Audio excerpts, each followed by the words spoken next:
Good evening, everyone. My name is Chris Oppenheimer, and I want to welcome you to our Endocannabinoid Briefing.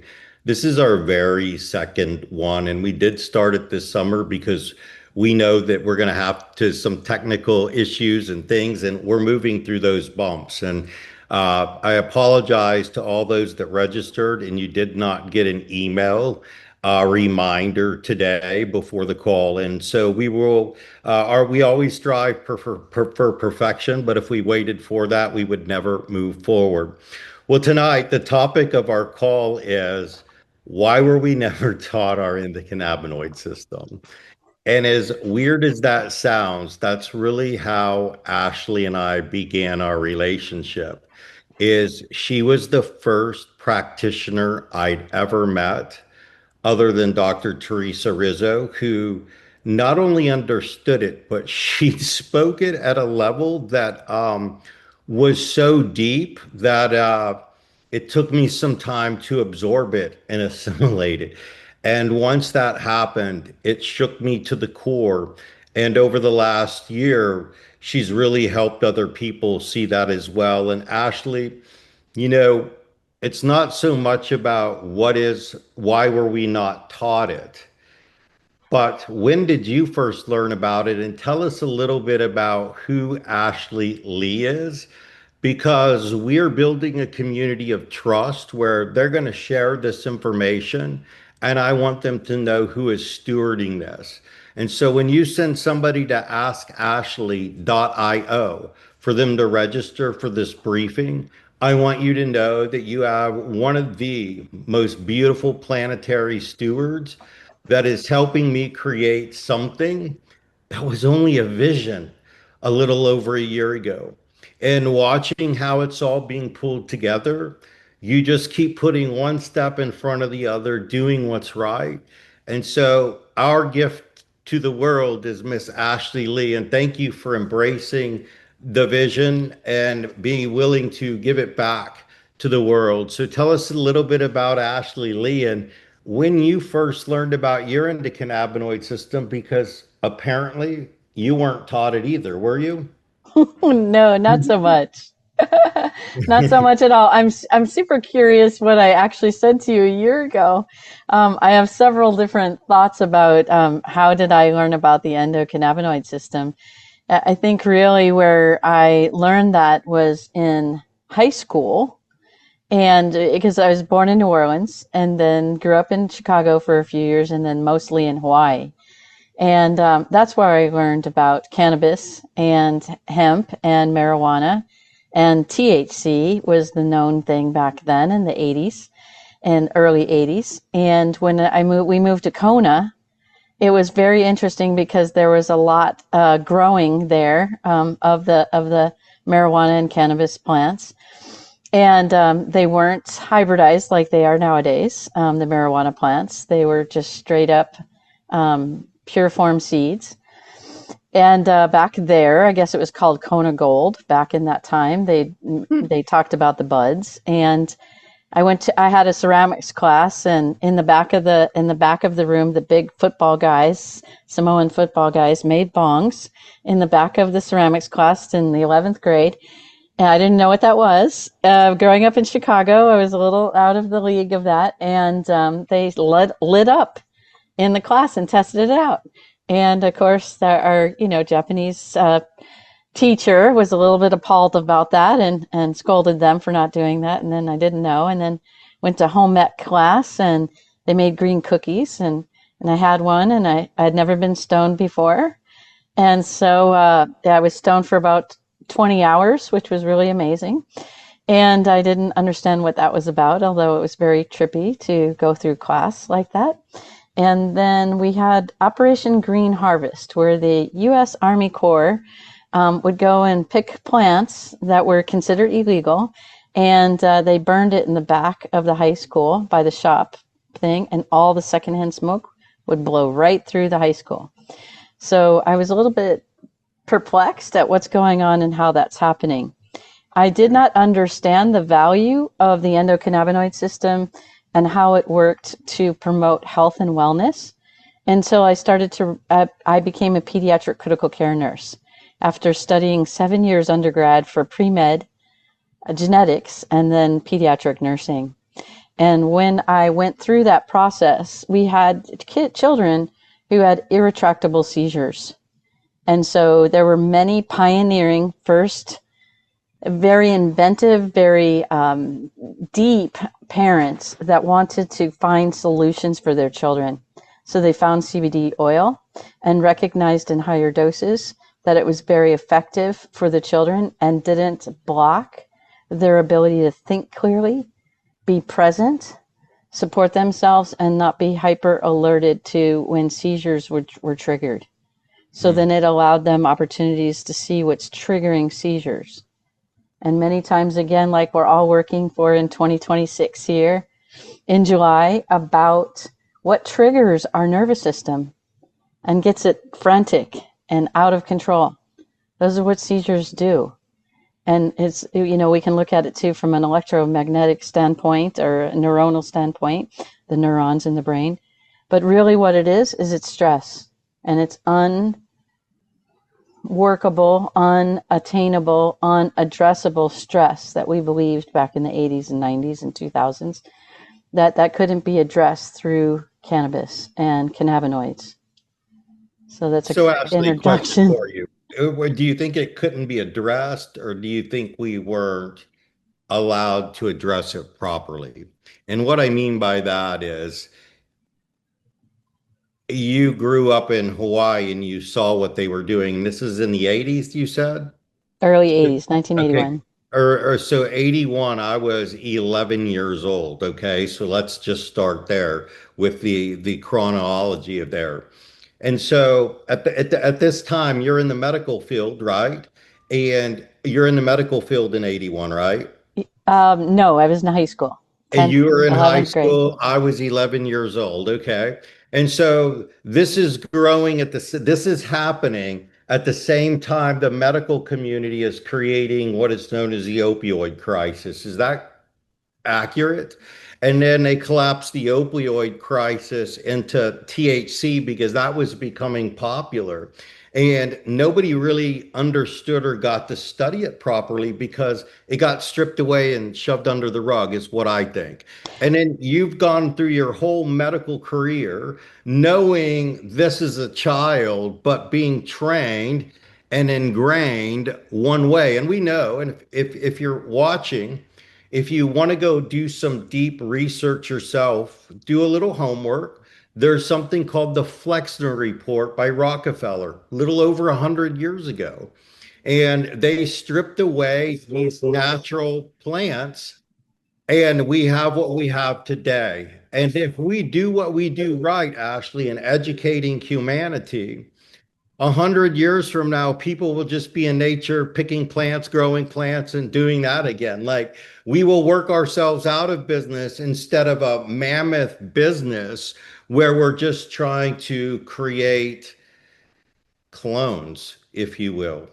And Yes, that I is what our endocannabinoid system is. It's our brilliance at the core. And so share with everybody a little bit about why it is so important to learn about our endocannabinoid system, our CB1, CB2, and what other things we're going to be educating on.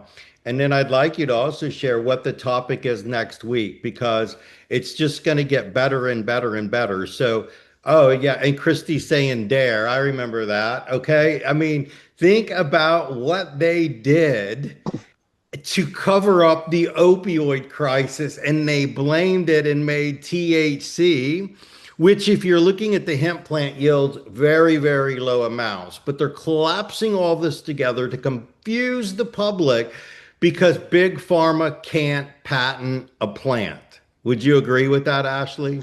Yes, and they're trying to because they take the plant down to its basics of its molecular structure and then redesign that in the laboratory and shift it one molecule or move the bonding in a little different array. And it can cause differences from the plant to the synthetic made pharmaceutical medicine. Let's give an example. When my dad had cancer, there is a drug that's out there that is like a marijuana pill now, and I don't know what you may know the name of it. but it's supposed to act the same way as THC. And I was very amazed that is what this is about. And that is not what humanity is here for. And we're here to align and want others to share the good message of hope that there is a better way. And There is a better way. And what you started to mention in the later 80s and early 90s, when I entered the medical field in the hospitals and pediatric ICU environments for 32 years, is we went through a phase in the 90s about pain management. And we went rather overboard into the 2000s about pain management and pain scales. And we didn't want people to have pain and suffering. So what we did was we created from opium, which again is a plant that they redesigned, and we call that Vicodin, Percocet, oxycodone, fentanyl. Fentanyl was never supposed to get out in the streets. That's a very high potency opium medication. It was designed for anesthesia. So I have no idea why it got out, but it did. In this process, what we've done, though, this is the point for our cannabis talk and our endocannabinoid briefing, is that when we went overboard with pain management in the hospitals, we made it an industry standard to make sure that if you were going to get a medical procedure or have medical problems or have pain and suffering, that we were going to get rid of it. And the way that we got rid of it was to numb the nervous system. So opium, anti-anxiety medications, that numbs the nervous system, right? Because you're numbing your emotional response. Tylenol,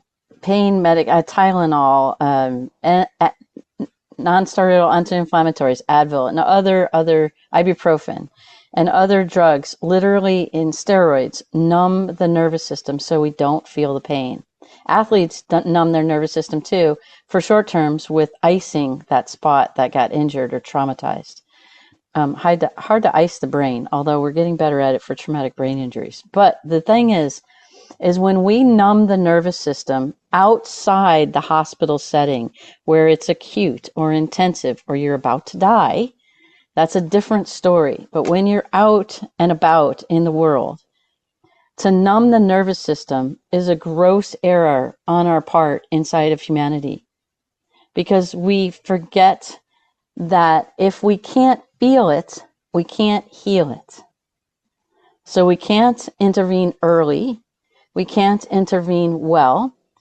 And when our nervous system is dull and numbed for years and years and years, and we do it with alcohol, we do it with other things, right? We did it with recreational THC use too. We wanted to numb the nervous system. So we wanted no pain and suffering. The problem with that is we lost adaptability. We lost the ability to adapt to our environment, adapt to our pain, address the pain, and work through and heal the pain. So that is the biggest issue. so we found a way to shortcut it. And in reality, we never got to feel it and it couldn't heal properly. And then we have another issue because once it does heal, it's not healed properly because we were masking it and we never got to experience it. And we And never went to the root cause. exactly. And so that brings me up about Delta 8 because that is a natural solution that right now, even in the state of Texas, they're trying to say should be illegal. And it's done with hemp correctly. And a lot of companies, I know Botany Scientifics does that, but you know what? Like you're helping people right now in my life wean off of something that they had from a surgery and get them back on the Delta 8. Explain the importance of that because that numbing down you're talking about happens quickly. And how somebody just wants to call in another prescription of that is almost scary. And if I wasn't who I was, this person in my life could have gone the wrong way quickly. And so many people do that, Ashley. So share a little bit about that and the importance of feeding our endocannabinoid system first. So when we're humanity in, let's call it America for right now, and we're under the American Western medicine environment, what happens is over times and over decades and over generations, when we're used to, as a society, to numb our pain, we get numb to the world as well, numb to our thoughts, numb to our emotional responses, numb to our physical body. And when we have that, what happens is we get a big gap in not understanding how to tap into the body. Ask the body, what do I need? Do I need rest? Do I need water? Do I need um, a happy hug? Whatever it is. We don't recognize how to talk and communicate to our external environment and our internal environment in our physical body. So that's one thing over time. Another thing that you mentioned very deeply is about going from a surgical procedure, having pain medicines to numb it. And by the way, in the hospital, when we start an IV and do it intravenous or intramuscular, we can numb the nervous system in a matter of seconds. Well, in life, when we have true pain, it doesn't work that way. Nature doesn't work that way. We have overrode nature and caused immediate results. That's what fentanyl does. It's probably why it got out in the streets, is because immediately into the veins, it causes so much standstill in the nervous system that people actually stop breathing. That's why it's so dangerous, because it literally makes the diaphragm stop moving, and people can't breathe. And so we're used to numbing ourselves so quickly right now due to these drugs and how fancy they are. And we can put fentanyl patches on our body. We can put it under our tongue. I'm pretty sure we're going to start developing eye drops that do this stuff. And what happens, and we can do it intranasal, we can do it lots of different ways. But what happens is when we numb ourselves, we then can't defend or support ourselves. We can't regulate our vital signs. We stumble, we fall, we could hurt ourselves worse. We could hurt other people, like driving and drinking and other things, operating dangerous machinery, showing up numb to your job. Okay, if I showed up numb to my job, people would die. So it is fascinating how we got used to that. Now think of the sociological implications. When we're used to numbing our pain, and we have pain, like let's say I told you off, Chris, and I was super mean to you, and I triggered you emotionally. What do you want? You want comfort and support right away. So we are now mentally and emotionally impacting each other because we want immediate pain relief. And so now we're playing this big society mental game with each other, conquering and dividing, fighting, and destroying our world because we've been numbing our nervous system. Well, Ashley, and based on that and knowing where people are in their life, maybe the question this week is, where in your life are you numbing the pain instead of honoring it? You know what I'm saying? And where in our lives are we numbing it? And that leads me to what I believe our topic next week should be, is what is full spectrum hemp oil? Because people totally think that you get high off full spectrum hemp oil because the state and other entities want us to believe that THC causes that. Well, 0.3 or less definitely can't do that. And then the other thing is, if you are going to get tested and you test positive, what does a THC drug test really prove? When we Be- make it in our own body, yeah, exactly. So next week, let's talk about why and what full spectrum hemp oil is, and why having all the plant compounds working synergistically together is a good first start if people want to honor their body and not just use this stuff recreationally as we've been taught. Would you agree? that's beautiful, and I would really love to share with everyone and leave everyone on this note. It is valuable to unnumb our nervous system so that we can feel to heal. And then when we apply it mentally and emotionally to our relationships, I want us to unnumb our relationships instead of seeking comfort, security, safety, and familiarity. I'd love it for everyone to be present with what's uncomfortable in the relationship. Breathe through it and really be with some of the discomfort so that the relationship can evolve and move past the challenges that are present. And when we start practicing that with our relationships with ourselves and each other, we'll start improving our environments on the inner and the outer by not having this whole premise of we have to numb the pain in order to have a better life. Awesome. Thank you so much, Ashley. It's great for you to share and look forward to next week. If you know anybody that doesn't really know what full spectrum hemp oil is and they'd like to learn from somebody that definitely understands it, please join Miss Ashley Lee. And 7 o'clock every Thursday. And apologize for not getting the reminder email out this week. But Ashley, thank you so much. Appreciate you. Love you. And if you like this briefing, please share it with another human being that needs the service and would like to share it with another. Have a great week. Thank you all.